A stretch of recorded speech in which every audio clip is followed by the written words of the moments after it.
Good morning to all our listeners. Good morning to all our viewers from Madrid, Spain, for this extremely interesting talk on Turkey's foreign policy, hosted by us, the Spanish think tank INCIPE, with the collaboration of the Turkish embassy in Madrid. Let me to begin say a very few words in Spanish for our Spanish listeners and viewers. Bienvenidos a todos nuestros oyentes a este acto del INCIPE, en esta ocasión para hablar de la política exterior de Turquía, país clave en la dramática situación internacional en la que nos encontramos. Y lo vamos a hacer de la mano del director del Centro de Estudios Estratégicos de Turquía, el doctor Ulutaş, que nos va a hablar en inglés. Back to English. I have the honor to open today's session of INCIPE with a very knowledgeable speaker, Dr. Ulutaş, director of the Center for Strategic Studies in Ankara, which will enlighten us on Turkey's foreign policy. Dr. Ulutaş is a very prominent scholar with a long relationship with the academic sector, not only in Turkey, but also in the US. And he has written a number of books on Turkish foreign policy. This talk has been organized in very close collaboration with the Embassy of Turkey in Madrid and has the added and very welcome presence of Dr. Özcan, director of the Turkish Diplomatic School in Ankara. And to properly introduce our event of today, to introduce our speaker, but also to speak or to say a few words about the bilateral relationship between Spain and Turkey, I have the pleasure to give the floor to Ambassador of Turkey in Spain, His Excellency Mr. Burak Akçapar. Turkey and Spain enjoy a very, very special relationship where at both ends of the Mediterranean, and I think that this relationship has received a very strong boost in the last years. So, Ambassador, the floor is yours. When you are through, please give the floor back to our Director General, Professor Garrido, which will give us the terms of reference of this event. To you, Ambassador. Thank you, Ambassador Alabart, and thank INCIPE for organizing this event. The relationship between Turkey and Spain is a very strategic relationship. We are on two sides of the Mediterranean. We are forming the two gates to Europe, and both countries are playing critical roles in our respective geographies, and of course, all the geography that is in between us. The Mediterranean connects us, makes us neighbors, and Turkey and Spain face a lot of issues together. They have formed a very close relationship. And as you have pointed out, in recent years, the relationship has been becoming even more closer and more intensive. In fact, in November last year, at the Turkish-Spanish summit in Ankara, we have taken our relationship to a new level. We have upgraded the relationship to a comprehensive partnership, which basically I think reflects the character of the relationship in the sense that we are partners, we are strategic partners across the board on all kinds of areas. And this is important for the security of Europe. Europe, lying at the extreme end of a very vast continent and bordering another continent to the south, is facing a lot of challenges and a lot of risks and threats. And we have to make sure that our cooperation lives up to the challenges of the days. So declaring our relationship as comprehensive partnership and launching a number of mechanisms to kind of fill this framework has been a strategic step in the right direction. So Europe is facing a lot of challenges ahead, and Turkey is in the thick of a lot of issues that concern Europe directly. We are a country that is straddling various geographies. We are a European country, of course, but we're also a Caucasian country, a Black Sea country, a Mediterranean country, a Middle Eastern country, and an Asian country. And we're very much in the proximity of Northern Africa as well. And our foreign policy is a foreign policy that is 360 degrees concerned with things developing in our neighborhood. And we call our relationship an enterprising and humanitarian kind of diplomacy. And I think, therefore, today's event will be of extreme interest to your audience. And I can think of no better name than Professor Ufuk Ulutaş, and of course Professor Mesut Özcan, who is also among us today. And I'm very much looking forward to what they have to say, and I'm also will be learning from the questions. So thank you, Ambassador Alabart, for hosting this event, and thanks Professor Garrido for chairing and hosting this event. I'll give the mic back to Professor Garrido. Thank you. Thank you, Mr. Ambassador. Just to remember how this event today is going to work, as usually your comments are questions are very welcome. Please use the YouTube chat or the Twitter platform to send your questions. I will pick up all the questions received, not necessarily by order of arrival, but by affinity of topics. And I also should remember that we plan to conclude at 1 o'clock or maybe 10 minutes more. And in this way, don't wait until the very last moment, because we will not have the time to collect all your questions. At the same time, as Ambassador Alabart already mentioned, the director of the diplomatic school, Mr. Professor Mesut Özcan, it's maybe also is going to intervene during the Q&A session. All the comments are, as I said, very welcome. Thank you, and please, our today's speaker, Mr. Ufuk Ulutaş, you have the floor. Well, thank you very much, Professor Garrido, and let me begin by thanking the INCIPE and also the Turkish embassy in Madrid for this opportunity. I'm quite happy to contribute both politically and especially academically to the special relationship between Turkey and Spain. I think that aspect, especially the academic aspect, is quite important in order to deepen the ties between the two countries. I mean, Turkish foreign policy covers a large geography and a long list of issues. I mean, from the Far East to the transatlantic issues, from Africa to the Nordic part of the world. I'm not going to be that ambitious to cover all those geographies, but what I'll try to do is maybe dwell on a little bit what Mr. Ambassador said about the multidimensional identity of Turkey and how that multidimensionality has been affecting Turkish foreign policy, and maybe touch upon 2 or 3 policy issues, probably some of the recent ones, in order to make a better sense of Turkish foreign policy. But what I will start with is, I mean, the key motto of real estate, experts. What's the most important 3 things in real estate? If you ask to a real estate agent, he will tell you that it's location, location, location.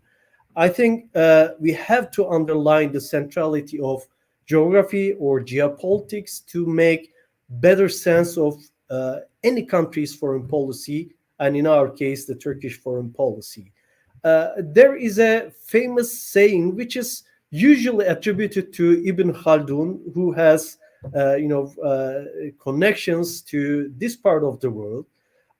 Whether it belongs to him or not, I think the saying itself is quite important, which goes by, geography is destiny.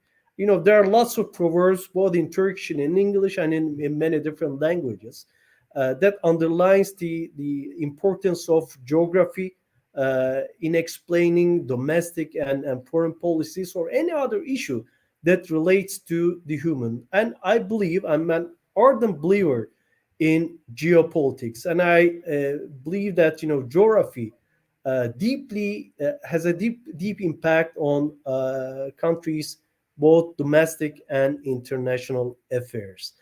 I mean, if I were to choose only one country to explain the importance of geopolitics in foreign policy, I would definitely choose Turkey. I think Turkey perfectly exemplifies why geography is important in explaining a country's foreign policy.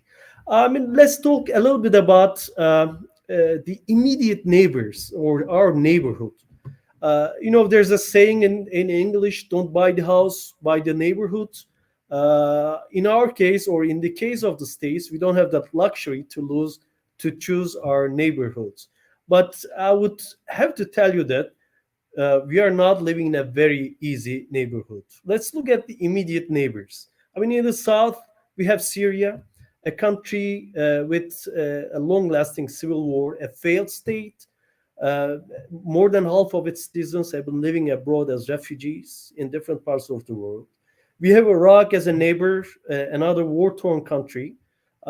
Just a couple of years ago, a terror organization, ISIS, was controlling at least one-third of the country, territory of the country.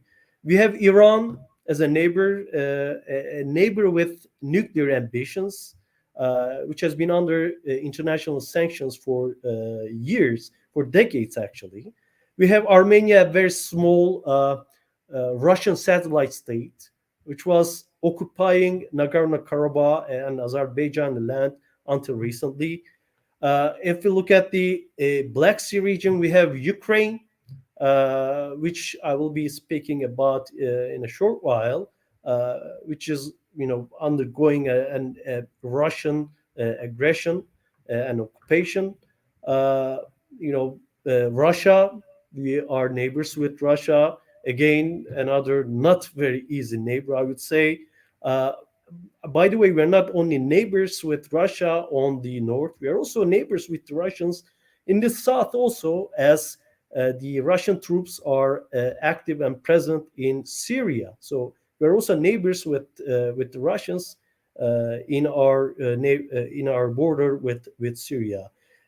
We have Georgia. Part of its land are occupied by the Russians. We have Greece and Bulgaria in the European part.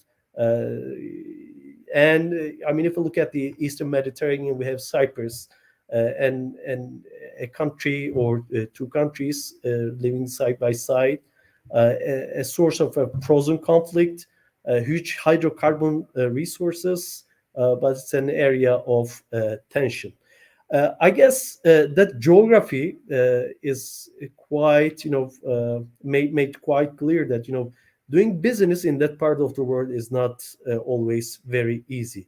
But I guess if we put all those ideological discussions that some experts would love to have in order to explain countries' foreign policy, I guess geoeconomics and geopolitics have been are still quite important or the main factors in shaping countries' foreign policy, and they have an habit or a tendency to assert and reassert themselves again and again in international affairs.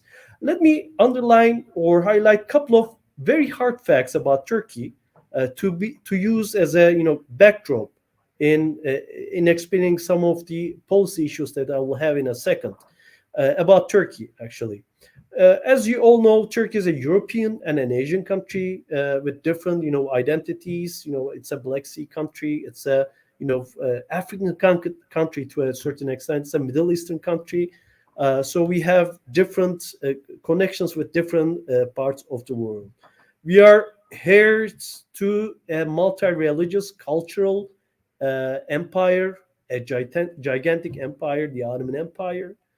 We have strong ties, therefore, with different ethnic, religious, cultural groups in different parts of the world, especially in the areas that surround Turkey. We are a NATO member, as a matter of fact, the second largest army within NATO. But at the same time, we are a driving force in the Organization of Islamic Cooperation. We are located at the intersection of very critical sea, naval, land, and energy routes. We are currently hosting the largest refugee population in the world, and also have been the most generous donor in humanitarian aid per GDP for years now, thanks to the crisis, especially in Syria. We are a G20 country with a high growth rate and a young population. I guess we have to use this hard data in order to explain Turkish foreign policy in different parts of the world, because this identity, together with its Turkey's geopolitical position, explains why Turkey is doing what it has been doing in foreign policy. Time permitting, I'll try to touch upon 2 or 3 policy issues now, and I'll start with one of the most recent issues with Ukraine, and I'm sure many people would be interested in hearing our position with regard to Ukraine. I'll have to start with saying that I guess our ties with Ukraine and our ties with Russia, two parts of or sides of the conflict, are different by nature. So the nature of our ties with these two countries are different. We have strong ties that I'll explain with the Ukrainians, with Ukraine. It's a multi-dimensional relationship, I would say. And with the Russians, we have areas of cooperation and competition at the same time. Especially in the last decade, we have seen our ties with the Ukrainians have been deepening in the economic sense of the word, in the defense sector. We have started, strategic conversation with the Ukrainians. We have become a kind of a complementary states especially in the defense sector, in certain aspects of the defense sector. So we have seen a burgeoning relationship between the two countries in the defense sector, and became main partners in economy and trade. And our position with regard to the Ukrainian territorial integrity have been the same for years. So it hasn't changed even a bit when the Russians started to occupy the Ukrainian territory. For example, we never recognized the illegal annexation of Crimea, and I'll have to underline a special connection to the land also here. We are on the one hand supporting the territorial integrity of Ukraine, but we also have strong historical connections with the land because of the Crimean Tatars living in the Crimean Peninsula. With the Russians, on the other hand, there is a historical mistrust, but especially in the last decade, our ties, especially because of the trade, and also because of Syria, the Syrian aspect of the relationship became more complex. We have started to see, areas of cooperation, areas of competition. We have come face to face with the Russians in different parts of the world, not only in Syria. We have been on the several different pages in Syria with the Russians, but the same happened in Libya, in which we actually stopped the Russian, let's say, help to the eastern part of the country, and supported the UN-recognized government in Libya. We again came face to face in Nagorno-Karabakh when Turkey helped the Azerbaijanis to reclaim their occupied land from the Armenians. So it's another issue that we came face to face with the Russians. And now in Ukraine, Turkey has a kind of a unique position, I would say. On the one hand, we have been supporting the Ukrainians based on our previous contracts. So we are honoring those contracts with the Ukrainians, and we are sending humanitarian aid, we're giving logistical aid to the Ukrainians. But also, as a country who can talk with the Ukrainians and the Russians at the same time, we are trying to open channels of discussion and dialogue between the two countries, because we believe that if this war, the current war, is going to end one day, it will end through the lines of or the ways of diplomacy. And there, Turkey has been playing a crucial role in bringing the two parties together in Istanbul, actually. And now, currently, our president, Erdogan, Recep Tayyip Erdogan, has been trying very hard to bring the two leaders together in order for a sit down and discuss some of the at least basic issues between the two countries. It may not happen soon, but I mean, we have been trying very hard to bring the two sides together. I guess, turning back to my initial remarks with regard to the centrality of geopolitics, it's no wonder why Turkey has been playing a central role in the crisis in Ukraine, the war in Ukraine. It's because, I mean, we have been positioned in a very critical geography. I mean, Turkey's, steps taken with regard to the Montreux Convention in order to block the warships passing through our straits. Also, another example of the centrality of Turkey's geography, its geopolitics with regard to the international affairs, including Ukraine. Another area that I would like to highlight here is Eastern Mediterranean. In our south, there has been a frozen conflict, of Cyprus for years now, for decades now, and the discovery of hydrocarbon resources over there, unfortunately, deepened the tensions over there. It was an area of contesting sovereignties, but now it also become a hotbed of tensions revolving around hydrocarbon resources. The point that I would like to underline here is that Eastern Mediterranean can be turned into a zone of competition or a zone of cooperation. We believe as Turkey that we can turn that area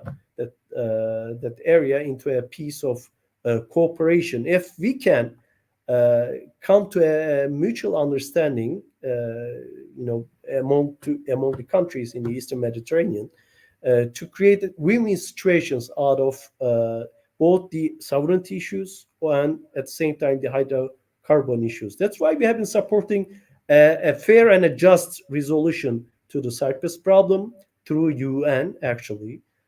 We were the supporters of the Annan Plan, if you remember, and turned that hydrocarbon resources not only to the benefit of the people in the region, but also benefits of the European continent in general.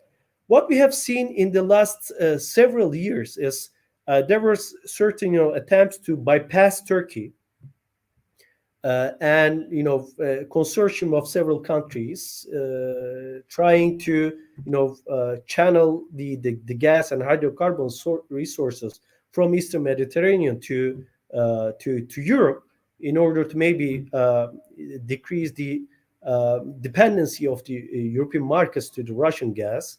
I think we came to the conclusion as of probably this year that there is no way to bypass Turkey.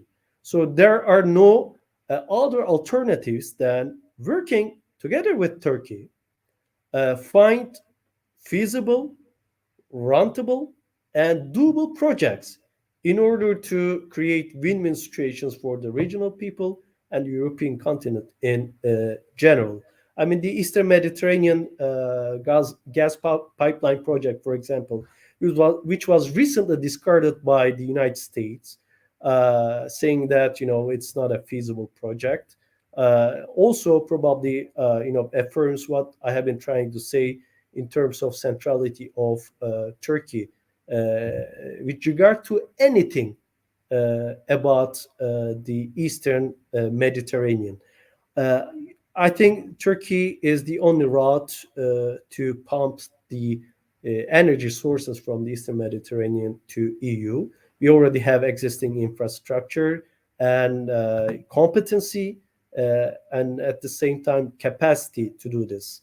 Again, this takes us back to our initial, let's say, point of geopolitics and its importance with regard to foreign policies. In the last couple of minutes, let me mention some of the key points with regard to the Middle East in general. Middle East has always been a central place or role in global affairs, not only for the fact that it's one of the main source of energy, but also politically speaking, religiously speaking, it always has an impact in global affairs. The region, as we know it, has been transforming. The traditional alliance systems have been shifting. We have seen the new kind of friendships have been rising in the region. We have different points. I mean, maybe I have to highlight here to explain that transformation. We have a country, Iran, with again nuclear ambitions and proxies all over the Middle East. Trying to assert themselves as a key actor within the Middle East. At the same time, threatening certain Middle Eastern countries. We have this new friendship between Israel and certain Gulf states. I'm not sure if it's going to create a new dynamic in the region, but at least the Israelis seem to believe that they may turn this into a new kind of a bloc against Iran, at least in the Middle East. We know that by a fact, U.S. Has been withdrawing from the region, at least decreasing its presence in the region, military presence in the region. And we have seen in many cases that U.S. cannot deliver to its allies. And this has been very problematic, especially with some of the Middle Eastern countries. Maybe to the top of the list, we have the Saudis. There are still low and high intensity conflicts going on in the region. In Yemen, it's high. In Syria, it's low. But the conflict, it's still there. There are shifts or changes in demographics. The sectarian, religious fabric of the region has been on the change. In Syria, in Lebanon, for example.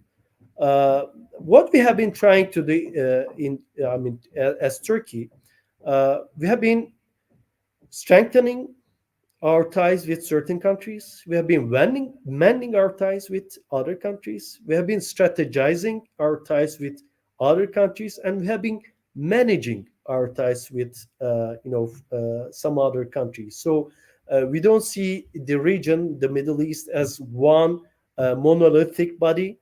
It's composed of more than 20 countries with different priorities, with different threat perceptions, with different links to the global system. So we have been categorizing and compartmentalizing our ties with various countries in the region, through which we have been trying to bring in certain semblance of a normalcy or normality in the region for years. Turkey has been a bastion of stability and a state with full capacity. I think this is a rare commodity in the Middle East. State with full capacity, a state which can deliver to its neighbors, which can deliver to its allies, is a very rare commodity. That's why we have seen, especially in the recent years, there has been a kind of a turn back of interest in Turkey within the Middle Eastern countries. That's why we have been seeing that the bilateral visits have been on the rise. Strategic conversation between Turkey and Middle Eastern countries are on the rise. I guess we are on the right track in that sense too. Again, going back to my previous or initial remarks, and I'll end with this, Turkey's position as a kind of transition point between the Middle East and Europe, between energy rich part of the world and energy dependent part of the world, has been underlying Turkey's position not only in the Middle East and also in Europe. And that's why geopolitics, geography in general, has been playing a key role in shaping Turkish foreign policy. And that's why we use this kind of tools in order to make better sense of Turkish foreign policy. Let me stop here. I guess my time's up. And I'll be happy to entertain any questions you may have. Thank you very much. Thank you so much. We received a lot of questions, and of course, one of the main topics is Turkish position regarding the war in Ukraine. A couple of them are related to the fact that Turkey is an important NATO country, but at the same time has a very good relation with Russia. What is the Turkish position related with the invasion of Ukraine? And on the other side, the President Erdogan has been trying to mediate to bring an end to this terrible war. How do you rate Turkey's efforts of mediation? Do you think they will continue with what chance of success? Mm-hmm.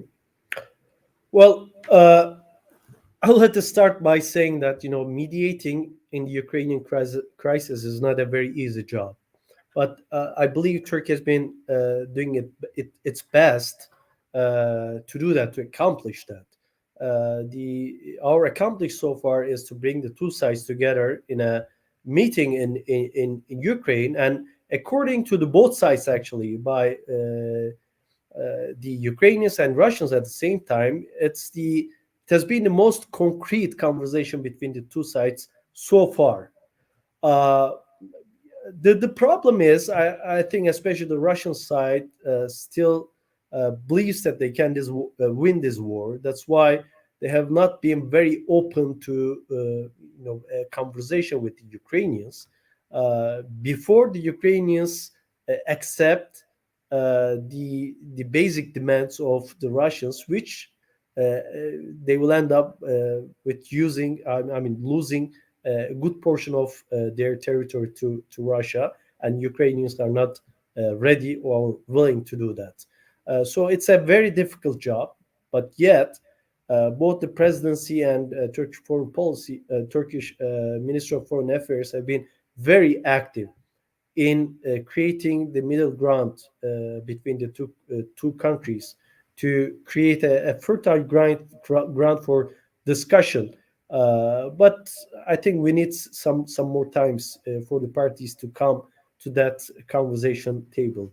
What I can tell, based on our experiences so far, if there is going to be a meaningful discussion between the two countries, Turkey will probably host that discussion either in Istanbul or in Ankara or anywhere else in Turkey, because of Turkey's very careful position with regard to the let's say the crisis in Ukraine. As you all know, as I also tried to explain in my initial remarks, Ukrainian sides are quite happy with the Turkish mediation, and for the Russians, there are not many options. That they can go ahead and sit down with the Ukrainians in. That's why we have been very careful in our ties with the Russians too. In certain cases, I have seen that, for example, Turkey has not been supporting these sanctions, unilateral sanctions on Russia, but there is a logic behind it. There's a logic behind it. We have to keep that doors open for the Russians, so that they can come in and sit down with the Ukrainians and end this meaningless war. That's why we have been very careful in our dealings with the Russians. I mean, Russians do know that we support the territorial integrity in Ukraine. They do know that we have been supporting the Ukrainians in many aspects, but they also know that we want a fair resolution to this conflict based on the territorial integrity of Ukraine. So if again there's going to be a table, it's very highly likely that it's going to be in Turkey. But when, I'm not positioned to tell when it's going to happen, unfortunately. Thank you. Regarding the role of sanctions against Russia, we have the impression in Spain that the economic sanctions against Russia are working, but it is also the case that sanctions against a big power, against nuclear power, are difficult to sustain, and that it's not easy for them to be fully effective. What is your opinion about? Will the sanctions be efficient or effective to stop this war? Well, let me start by saying that as Turkey, we participate and support UN issued sanctions. So if it's UN sanctions, we will be part of it.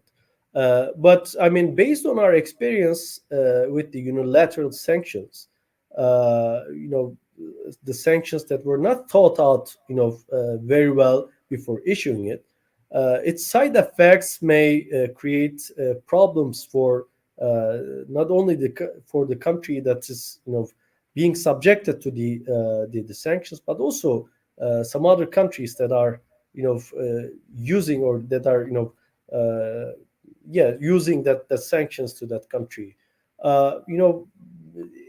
In international relations, the effects or the impacts of sanctions are a very contentious issue. So it has implications, like positive and negative implications. But if our job is to end the war machine in Ukraine, so far I don't believe that sanctions have been working. We have to be more creative than maybe sanctions. That's why, I mean, we are not part of some of those sanctions. In Iran, for example, for years, the international sanctions on Iran, I wouldn't say they worked very well in terms of preventing Iranian approach to become a nuclear power. So they've been under sanctions for years. Yet we are still discussing the JCPOA with them, and based on many research and analysis, Iran is inching towards becoming a nuclear power. So we have to be very careful with these sanctions. There are other tools that we can use in order to pressurize the Russians. I mean, for example, some of the sanctions that are directly related with the civilians, I don't think they will help or serve to the purpose of our effort in preserving the Ukrainian territorial integrity in their own country. So we have to be very careful with the sanctions, I would say. Thank you again, Ambassador. Now we go to one very sensitive topic for Turkey. Ambassador Pablo Benavides asks, do you believe that the democratic evolution of your country will allow to resume European Union process of integration? Can I get the question again? I didn't get one part of the Yes, question. the idea that the democratic evolution of your country will allow to resume the European Union process of integration. This question has been posed by Ambassador Pablo Benavides. Yes, I mean, let me sum up my question with one word. I would say yes. I think Turkey is a very major democracy. We have, uh, you know, we have experiencing democracy in all of its aspects for decades now, and I think the democratic conscience within the Turkish population has been very high. We are a country in which we have heard, or we have been hearing different voices, different political opinions. I mean, our parliament is composed of several parties who have been very active and outspoken in their own policy. Uh, you know, uh, we have lots of opposition newspapers. If you open their pages every day, you would see direct harsh criticism with regard to the government and the government policies. Sometimes you even find insults to the current government in those uh, opposition newspapers. I mean, democracy, I believe, is related with the people. uh, it's more with the about the people than the state itself, the apparatus itself. If the people are, uh, you know, digestive of the democratic culture in their brain, in their mentality, that country would highly likely to resume as a democratic power. And I believe Turkish people have digested democracy very well. I think we have they have shown their sense of, or their mentality of democracy, or they believe in democracy in 2016 when they hit the streets against a coup attempt by a religious cult in Turkey. They were preserving their basic rights. They were preventing their ballot boxes. uh, I mean, they were preserving their sovereignty against let's say a clique within the Turkish army controlled by a religious cult. So if Turkish people can manifest their understanding of democracy when needed, even under the threat of a military coup, I would say that they have digested the democratic culture very well, and I think this is the story of the Turkish people. Thank you, Mr. Rutas. I wonder if some of our guest speakers, also the ambassador of Turkey, or Professor Roshan, want also to intervene with this, when if you are willing to participate also. Next question go to the Black Sea. The situation in the Black Sea has changed dramatically in the last 30 years. From being a close to a Russian lake, it has become a NATO-dominated lake, as Turkey, Bulgaria, and Romania have all become NATO members. What kind of security assurances do you think Russia may seek as regard the Black Sea? And on the other side, as a member of NATO, does Turkey have an official position as to how to react to Russia's attempts to cut off Ukraine totally from the Black Sea, future Russian access to the Bosphorus? Mhm. Well, I mean, let's start with latest point. I mean, our position with regard to the access through the Bosphorus is quite clear, and there's a convention, the Montreal Convention, and we will abide by the International Montreal Convention, and we have been abiding actually, and block off the Russian warships to pass through the Bosphorus and the Dardanelles Straits through Turkey in order to help its troops in their occupation of Ukraine. So we'll we are in support of the Montreux Convention, and that will stay as the main, let's say, dynamic in controlling the straits in times of war, in times of peace. So it will not be changed based on the Russian demands or Russian approach to the question. I don't think the Black Sea is near anywhere becoming a lake for the Russians. You know, Turkey has a strong presence in the Black Sea. Other NATO allies are also have a presence in the Black Sea, and Turkey has been investing a lot in its navy actually recently, in order to strengthen its position not only in the Mediterranean but also in the Black Sea. The thing is that Turkey is a very critical member within NATO, and we have been lying in the frontier of the NATO for decades now, and we have a special relationship with the Russians, but there is also a kind of a threat perception over there, and exactly at that point, we will have to receive more support from our from NATO allies.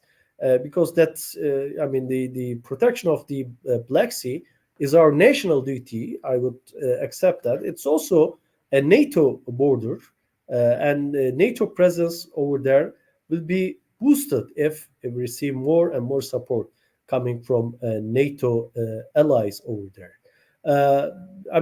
If Turkey's position within the Black Sea region is going to be boosted, it will firstly come by the efforts from the Turkish state, but also any help coming from the NATO members will be welcome. With regard to the Ukrainian access to the Black Sea, we believe that Ukrainian territory belongs to the Ukrainians. So we don't recognize the Russian occupation of the Ukrainian territory, whether it's on the coast of the Black Sea or in the inner parts of the Ukraine. So we believe in the total and comprehensive integrity of the Ukrainian territory. That's why we believe and we want for the Ukrainians to keep their coastal presence in the Black Sea region. That's why we never recognized the Russian presence or annexation in the Crimean Peninsula. Thank you. Please, Professor Özcan, chairman of the Turkish Diplomacy Academy, is also willing to intervene. Thank you. Thank you very much. As Ufuk mentioned, Turkish position regarding the Black Sea question. In addition to his comments, recently with the war in Ukraine, Turkey decided to close the border to the warships because of this Montreux Convention. This also gives Turkey the right to do so in order to decrease the tension in the region. But the issue of Bosphorus, also the security in Black Sea, also emerged in the past as well, especially during the war in Georgia in 2008. From the point of Turkey, the security in the Black Sea is very crucial, and at the same time, to decrease any potential conflict in the region, the presence of military ships in the Black Sea should be diminished. But on the other hand, I think the developments in Crimea, with the annexation of Crimea in 2014, there are also certain changes in the Black Sea security structure. But with the inclusion of Romania, Bulgaria to the NATO, definitely with the presence of NATO troops in these countries, we see a big change of balance. But I think the developments in current war in Ukraine will also have a very dramatic effect. And recently, there are some news today that the Russian forces have taken Mariupol. And from what I see as a person, now Russians are trying to control the Azov Sea so that they will have much more presence there.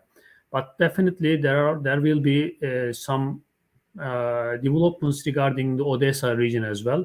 However, from the point of Turkey, the security in the Black Sea can be secured by the participation of all the littoral states there, and also the presence of non-literal states should be kept to the minimum. But on the other hand, there has to be some kind of an understanding between the littoral sea of Black Sea countries, and Turkey is doing its best, and also Turkey is improving its naval capacities in the Black Sea region as well.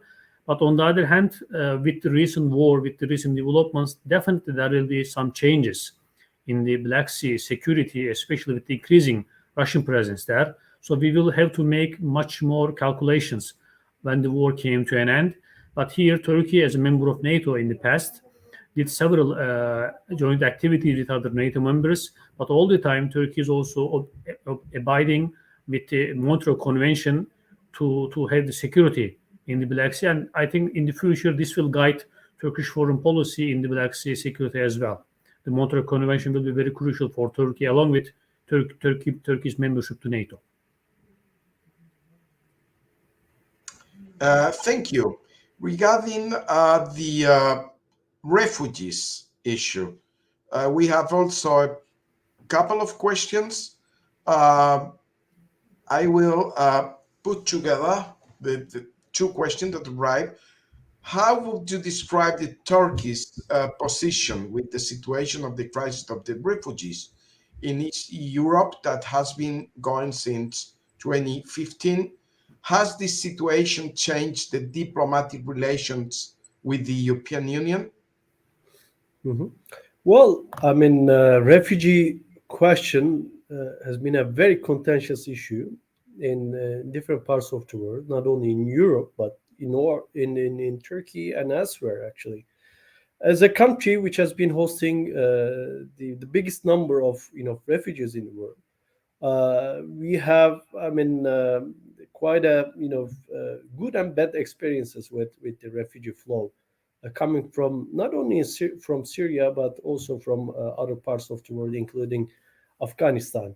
I mean, we have been arguing for years that we, in order to stop the flow of refugees, in order to stop the people who are leaving their countries and seeking for security or livelihood in different parts of the world, we have to stop we have to stop the problems or the crises in the countries that these people are living in.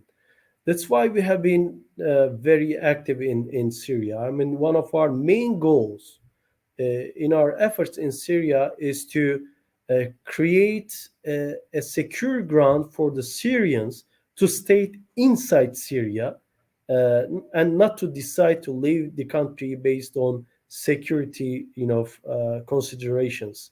That's why, I mean, we have been advocating, deconfliction zones, secure zones within Syria for the Syrians to stay inside Syria. I mean, these kind of zones would have helped the Syrians to stay in their countries in a relatively secure places. They would have helped Syria to protect and preserve its demographic fabric. But our calls to the international community, including many European countries, unfortunately left unheard in many different occasions. But our basic goal is to create that give the Syrians a semblance of normalcy to stay in Syria. That's why actually we started a couple of operations inside the Syrian territory to push the terror groups out, to push the Assad forces, which have been killing the Syrian nationals in large numbers for years, for the Syrians to stay in their country. Regardless of our efforts inside Syria, there's a huge, refugee population living in Turkey. Well, we have come to a point where we cannot accept more refugees coming from different parts of the world. But we have been trying to provide them with the basic livelihood so that they can have at least basic level of living inside Turkey. I mean, from education to the health. But I mean, again, we have been working, above our capacity in hosting those refugees. And for the refugee problem in general to be solved, I think international cooperation is a must. It's not a problem that can be solved by only one country. It's an international problem. Let's say a refugee, a person living its home village, passing through several countries and reaching one country to seek for refuge over there. It involves several countries at the same time. If we are to solve this problem, we have to bring in all those countries, create basic guidelines and basic, let's say, principles, basic, let's say, principles of cooperation among those countries in order to ease the situation in the origin country, ease the situation in the transit countries, and so that they will kind of contribute to the final destination of these refugees. I think on our part, we have been probably the biggest actor in preserving all those, let's say, refugees, potential, let's say, risks and problems reaching to the European continent in general. That's why we have played or we have accomplished our part in this general, let's say, conversation or problem quite successfully, and that's why we have been expecting more and more support coming from our European partners in supporting our effort with regard to the refugees.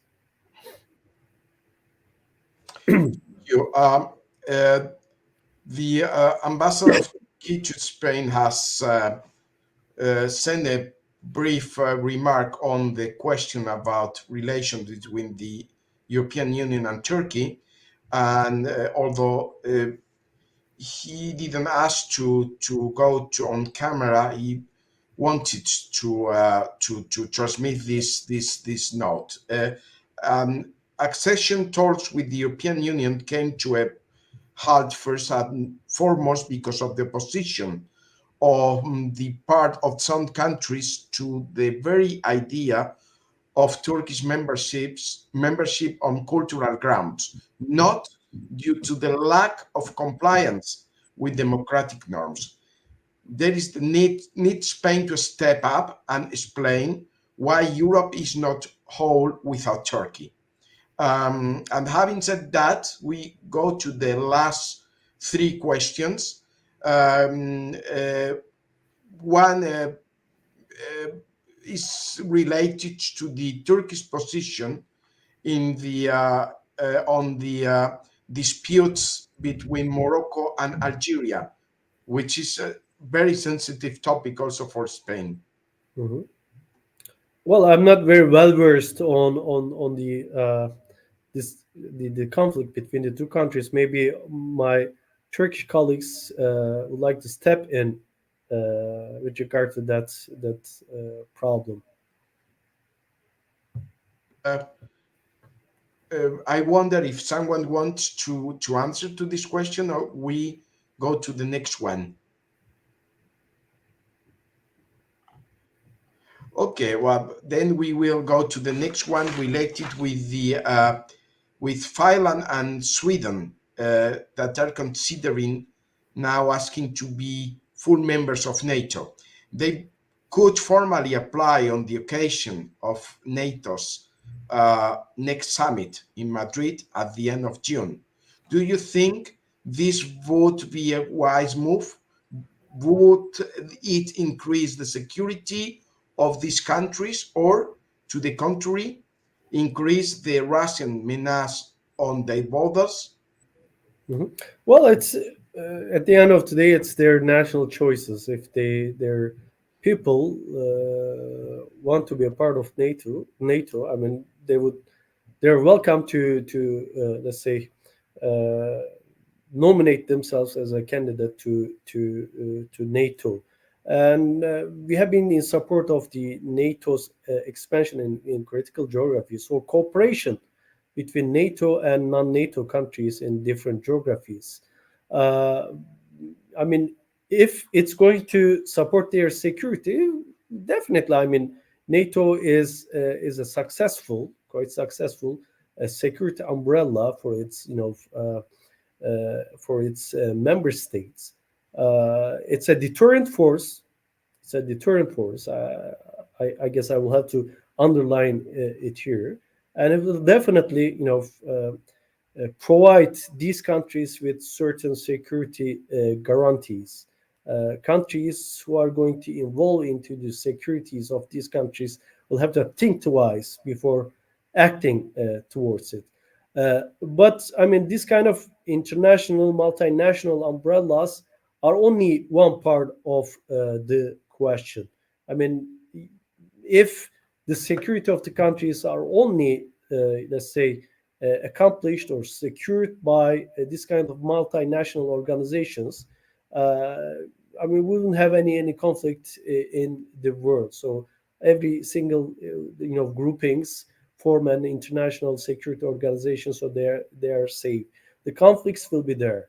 The conflicts will always be there. It's the nature of the world, unfortunately. I guess these countries should also invest in their own security in many ways. Let me say a few words also with regard to these countries. I mean, we as Turkey would like to see Sweden and Finland as secure and peaceful countries. I personally, I'm not an expert on NATO affairs, but I don't personally see a strong objection coming from Turkey. But they will also have to understand that, I mean, especially on issues regarding Turkish security as one of the key NATO members, including the PKK, for example, PKK terrorism. I think there are things that these two countries should do and will have to do to have a collective sense of security. I mean, security for all concepts in their minds, in their politics. I know that in these two countries, the PKK terrorists have been moving quite freely without prosecution. So in that sense, I'll have to remind this country that they will have to be much more careful with the PKK terrorism than they have been so far if they're going to be a part of the NATO. Thank you so much. Next question. Are Turkish TV series foster as a tool of foreign policy? Oh, well, it's a soft power. It's definitely a soft power. It has been quite famous and widespread in different parts of the world, in the Balkans, in certain countries in Europe, in Latin America, in Africa, in the Middle East. You know what? Everywhere I go, I always hear a question or a remark with regard to Turkish series. I don't personally watch them, but many people I met with them watch it and ask for my opinion with regard to them. I think they are, to a certain extent, are helping to maybe to break the ice or create a ground for before the policy discussions. So they are a soft tool for diplomacy or any other discussions between Turkey and other states, because it is opening up new venues of conversation between Turkey and their counterparts in different parts of the world. It is, again, to a certain extent, breaking off the barriers in trying to understand Turkey in general.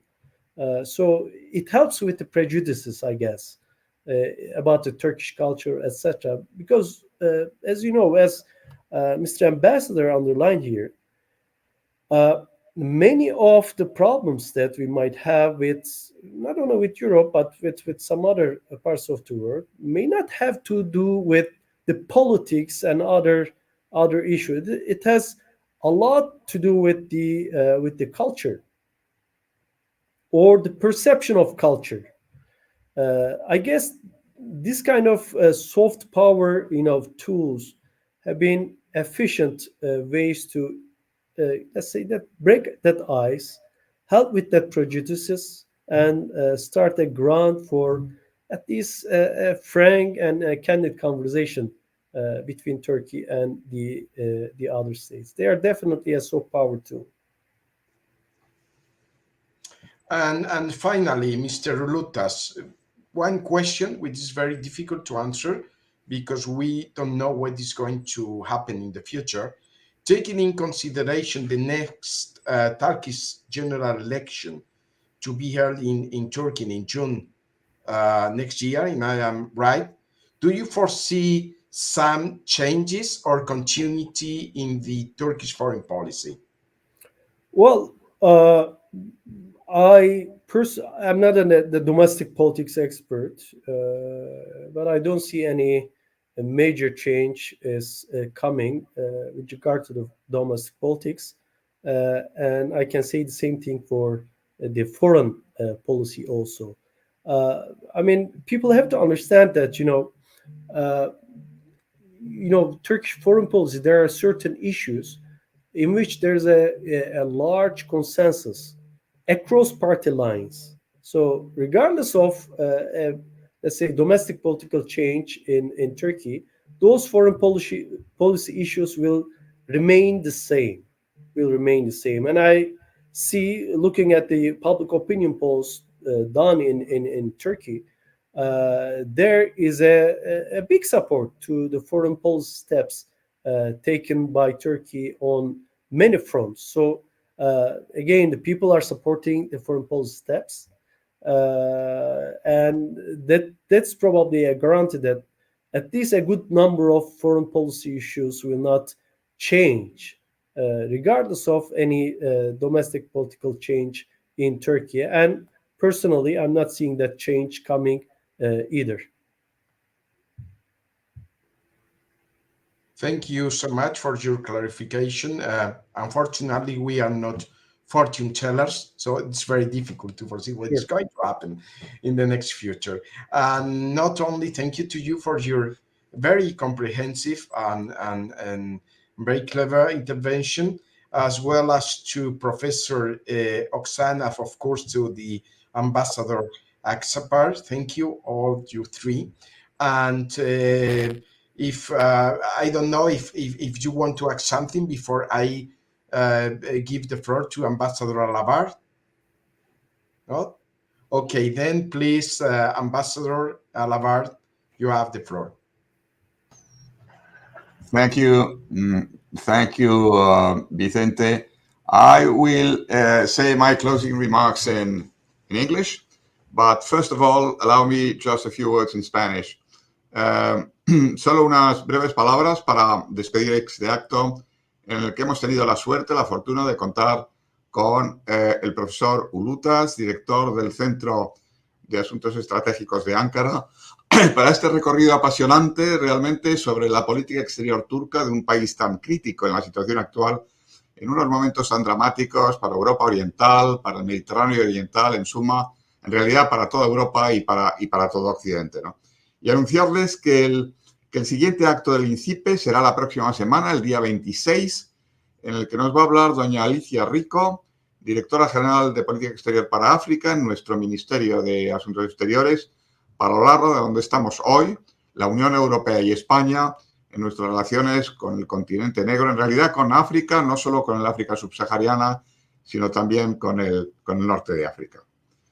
Now back to English. Let me thank wholeheartedly Professor Ulutaş for his very enlightening talk on Turkish foreign policy in these demanding and very stressful times in the midst of a terrible war. Turkey owns a very specific and very critical piece of real estate in the world, as you said, and which means that Turkey cannot be in any way bypassed when we seek solutions for the problems of the area, not only the ones that relate to the present war in Ukraine, but to overall problems, mainly the ones you have mentioned, the problems related to energy. Let me also thank Professor Özcan, Director of the Diplomatic School in Ankara, for his very welcome participation in this debate and his very interesting remarks on the situation in the Black Sea. And last but not least, let me thank His Excellency the Ambassador of Turkey in Spain, Mr. Akçapar, not only for his role in setting up today's talk, but also for his permanent support for all the activities of this think tank of INCIPE. Our last talk in April will be by Mrs. Alicia Rico, the Director General for African Affairs in our Ministry of Foreign Affairs. She will talk on European Union and Spanish policy towards the Black Continent, not only as relates to the sub-Saharan Africa, but also to the north of Africa. That will be next week on the 26th of this month. And in May, we will continue with our ongoing series on the Atlantic Alliance on the road to NATO's Madrid summit at the end of June. That is all for today. To all our listeners and to all our viewers, thank you for your permanent support. And from this very sunny day in Madrid, all of you have a good week. Take care. So long. Bye-bye.